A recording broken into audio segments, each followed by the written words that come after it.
Playback is brought to you by Abby's Legendary Pizza and Kronesburg Electric.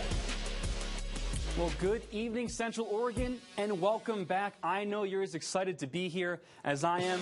It's the Big Playback. I'm your host, Noah Chass, and I'll be providing you football highlights every Friday for the next 10 weeks or so. And a quick refresher for you, the Bend schools all moved back down to the 5A district after a brief stint in 6A. And let's jump right into some 5A action with the Mountain View Cougars taking on the Canby Cougars. The Battle of the Cougars, I had a joke for that, but I'll keep that to myself. Anyway, look at this gorgeous multicolored sunset over at Jack Harris Stadium, and check out all the colors in the student section, rocking the tie-dye, getting excited for the season opener. Canby gets the ball to start, and they won't waste any time. Tyler Knoll gets the handoff, bounces around the outside, cuts it back in, and then beats every Mountain View defender in a foot race down the length of the field. Canby strikes first, and they will strike often.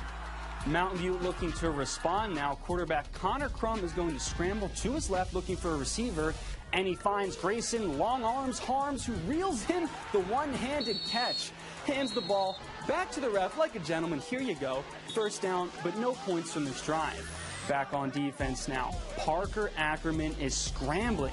No one's open downfield. He decides to tuck it and run, but the defense is swarming, and guess what happens? Oh my God, the ball is out. Players are jumping on the pile, praying it lands in their hands. Unfortunately for Mountain View fans, it ends up with Canby. Ackerman, he will be scrambling again now. This time he's going to move to his right, looking downfield, hoping a receiver's out there, but he'll throw it right into the hands of Ben Cockrum. Mountain View interception just before the quarter expires. And the Cougars now getting a little something cooking before halftime. Crum launches it down the sideline to Jack Foley, who gets up for the catch. Both feet in bounds, holds onto the ball, and he shrugs like, what? This is what I do. I'm that guy, pal. I'm that guy.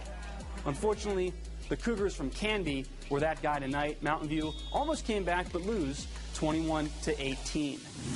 Now to another cat-themed team, but this one rocking the gold up in Redmond. The Panthers hosting the Hood River Valley Eagles. Panthers used most of the first quarter to warm up, but then it was no stopping them. Final seconds of that first quarter, number 16, Nathan Watts. He's not walking. He's running 60 yards down the field, avoiding every defender and cruising into the end zone. He set the pace for the rest of the game. And he's got his team excited. Redmond kept rolling into the second quarter. Quarterback Colton Horner with just a beautiful pass, lofting it down to, oh my God, it's Nathan Watts again. Another touchdown for Watts and the Panthers. And let's take a second and not forget about our boys on the defensive line, because they're going to bring the heat as well. Hood River snaps it, tries to run, emphasis on tries, because Hayden Rice and Kyle Littlejohn were not letting that happen, not on our watch. All right, sun may have gone down, Redmond only getting hotter. Horner with another pass down the field to, you guessed it, Nathan Watts. What a catch in the end zone as a man draped all over him. Yeah, that doesn't matter. You see me. The senior wide receiver ended up scoring 4 touchdowns in just the first half of the game. The Panthers not even giving Hood River a chance. Grady Williams underthrows this one, and linebacker Dakota Wedding reads him like a book and snags the interception.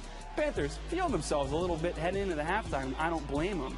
And speaking of interceptions, Williams throws this one right to John Brad. Look, there's no one even around him. The junior just shutting down the Eagle offense and nearly running it back for a pick 6. Panthers keep it up for the rest of the game and beat Hood River Valley 44-8. I mean, what a great way to start the season. After the break, I've got highlights of a different type of football game as part of an all-new segment. We're back in just a sec.